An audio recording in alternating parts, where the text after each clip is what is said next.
अस्सलाम वालेकुम दोस्तों, मैं हूं सईद उमर फारूक अपने चैनल उमर स्पीक्स की एक और एपिसोड के साथ आपकी खिदमत में हाजिर हूं। दोस्तों आज के एपिसोड भी हज स्पेशल एपिसोड है और आज के एपिसोड में बहुत ज़बरदस्त खबरें हैं, क्योंकि मैंने कुछ दिन पहले जिक्र किया था कि 13 जनवरी को हज कॉन्फ्रेंस होने वाली है और उसमें पूरी दुनिया से जो मुसलमान ममालिक से और जो नॉन मुस्लिम कंट्रीज़ भी हैं जहाँ से भी हज लोग अदा करते हैं, तो उनके नुमाइंदे या उनके वज़ीर जो हैं वो हज कॉन्फ्रेंस में जिद्दा में शिरकत करेंगे। तो उसमें हज एक्सपेंसेस से मुतालिक बहुत अच्छी खबरें आने वाली थी। मैंने कल भी उसका ज़िक्र किया था, मैंने परसों भी ज़िक्र किया था।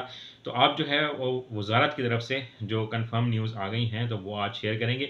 उसमें हज 2024 वालों के लिए भी एक अच्छी उम्मीद है दोबारा से नज़र आनी शुरू हुई है। जिन्होंने हज 2024 में किया था उससे मुतालिक भी डिटेल में बात करेंगे। बट वीडियो स्टार्ट करने से पहले आपसे सिर्फ इतनी सी रिक्वेस्ट है कि अगर आप हज और उम्रा से रिलेटेड लेटेस्ट इन्फॉर्मेशन बाकी रहना चाहते हैं तो नीचे दिए गए सब्सक्राइब के बटन पर अभी क्लिक करें। जी तो दोस्तों सबसे पहले अल्लाह ताला से दुआ है कि जो लोग भी हज 2025 में इंटरेस्टेड हैं, जिन्होंने दरखास्तें जमा करवा दी हैं या जो लोग प्राइवेट सेक्टर के थ्रू हज अदा करना चाहते हैं, तो अल्लाह ताला उनको एक मकबूल हज की सादत नसीब फरमाएँ और लोग खुशियों के साथ जाएँ, खुशियों के साथ वापस आएँ। आमीन के साथ वीडियो का आगाज़ कर लेते हैं। कोई हज 2025 के प्राइवेट हज से मुतालिक मैं बताता चलूँ कि मैंने परसों भी एक वीडियो बनाई थी कि जिसमें मैंने बाबुल काबा का जिक्र किया था कि अगर आप चाहते हैं कि आप पाकिस्तान से या ओवरसीज़ पाकिस्तानी हज अदा करना चाहते हैं तो ये मेरे बड़े अच्छे दोस्त हैं। मेरी गारंटी है कि आपको इंशाल्लाह बहुत अच्छी सर्विसेज मिलेंगी। ये कोई पेड कंटेंट नहीं है, लेकिन वो अच्छी सर्विस दे रहे हैं पिछले कई सालों से हज की। तो आप उनके साथ कांटेक्ट करके हज पैकेज अगर लेना चाहें तो ले सकते हैं। उनकी डिटेल्स मैं डिस्क्रिप्शन में डाल दूंगा, आप वहाँ से उनसे कॉन्टैक्ट कर सकते हैं।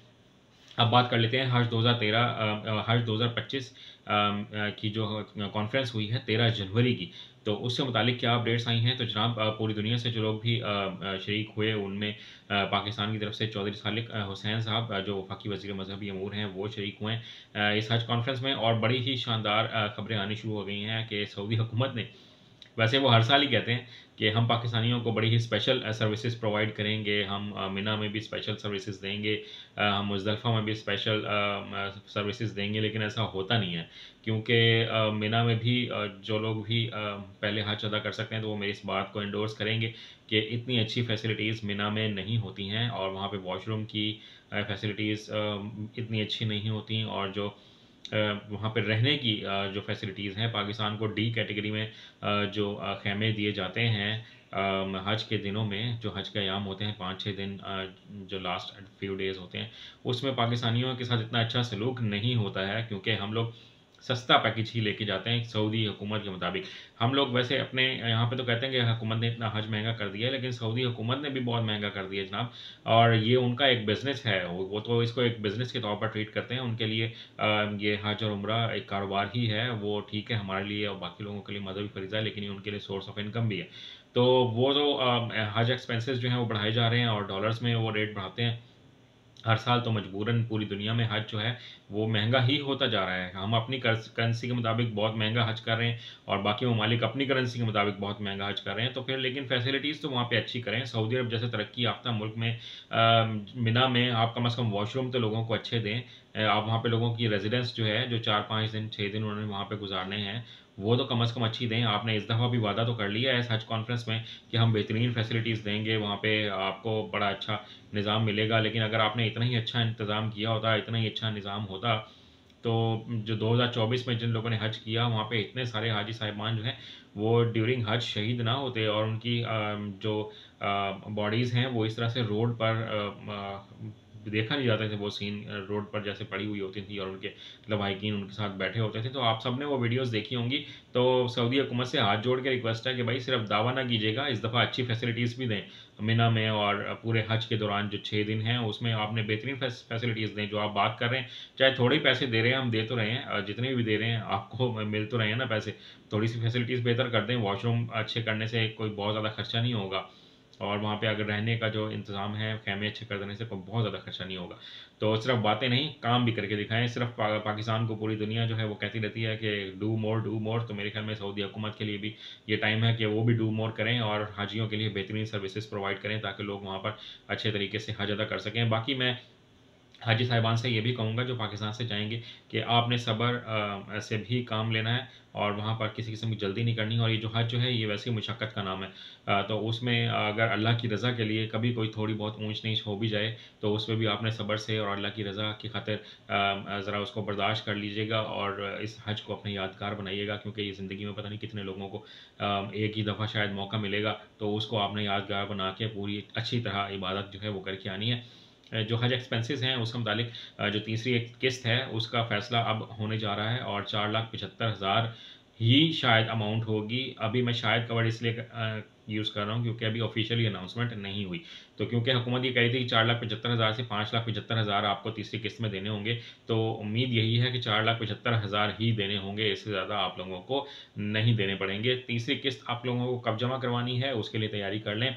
1 फरवरी से लेकर 10 फरवरी तक आपके पास टाइम होगा और अगर इस दौरान आपने अपनी किस्त जमा नहीं करवाई तो आपने जो पहले 6 लाख दिए हुए हैं या अगर कुर्बानी की रकम भी साथ दी हुई है या अलग कमरे की भी रकम दी हुई है साथ, तो वो सारे ज़ब्त हो जाएंगे।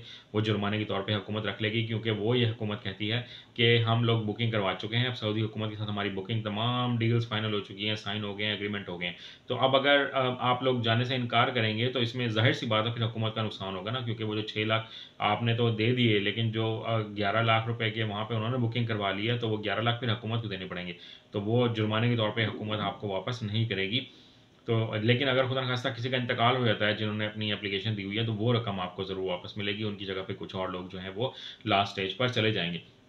ये मैं बात आपको बतानी थी। इसी के साथ साथ मैं आपको ये भी बताता चलूँ कि हज 2024 में जिन्होंने किया था उनसे मुतालिक क्या अच्छी खबर जो है वो आ सकती है, वो ये कि अब क्योंकि हज कॉन्फ्रेंस हो गई है, मुआहदे हो गए हैं और अब हज पोर्टल भी ओपन हो चुका है। तो अब पाकिस्तानी हुकूमत को चाहिए कि आपने पिछले कई महीनों से एक ऐलान किया था और नेशनल असम्बली के फ्लोर पे ऐलान किया था वफाकी वज़ीर ने कि जैसे ही सऊदी पोर्टल जो है वो ओपन होगा तो हम 2024 के पैसे वो रिफ़ंड कर देंगे, जितने भी बचेंगे, चाहे वो 1 रुपया बचे या 1 लाख रुपए बचे, हम आवाम को वापस करेंगे। तो अब ये जो रकम है, क्योंकि हज पोर्टल तो अब ओपन हो गया है, तो आपको चाहिए कि सऊदी हुकूमत से जल्द बात करें और उनसे कहें कि हमारी जितनी भी रकम बचती है वो हमें रिटर्न करें, ताकि हम अपनी आवाम को वो रकम वापस दे सकें। क्योंकि बहुत से लोग बहुत शिद्दत से इंतज़ार कर रहे हैं, ज़ाहिर सी बात है लोगों ने उम्मीदें लगाई हुई होती हैं, तो उनको जितनी जल्दी वो रकम मिल सकेगी अब वही बेहतर है। बाकी कल मैंने एक वीडियो बनाई थी हज के उस सामान से मुतालिक, तो बहुत से लोग ये सवाल पूछ रहे थे, बल्कि एक साहब ने खुसूसन ये सवाल पूछा कि हम अगर अपना बैग साथ ले जाएं और जो पाकिस्तानी हुकूमत की तरफ से जो सहूलियात दी जाएंगी, कुछ जो गिफ्ट दिए जाएंगे वो बैग हम ना लेके जाएं, तो क्या हम लेके जा सकते हैं? आप लेके तो चले जाएंगे लेकिन उस पर जो आप अपना बैग यूज़ करेंगे उस पर QR कोड नहीं होगा। तो वो जो QR कोड ना होने की वजह से अगर कोई सामान मिसप्लेस हो जाता है, इधर उधर हो जाता है, तो वो फिर बैग आपको नहीं मिलने वाला। वहाँ पे लाखों की तादाद में लोग होंगे, कौन आपके बैग का ख्याल रखेगा? QR कोड से ये होता है कि आपका एप्लीकेशन नंबर उसमें फ़ीड होगा, आपका नेम, एड्रेस, आपका फ़ोन नंबर, आपका होटल, आपका रूम, तमाम चीज़ें उस QR कोड की वजह से ट्रेस की जा सकती हैं, तो वो आपके होटल तक वो आसानी से पहुँच सकती हैं।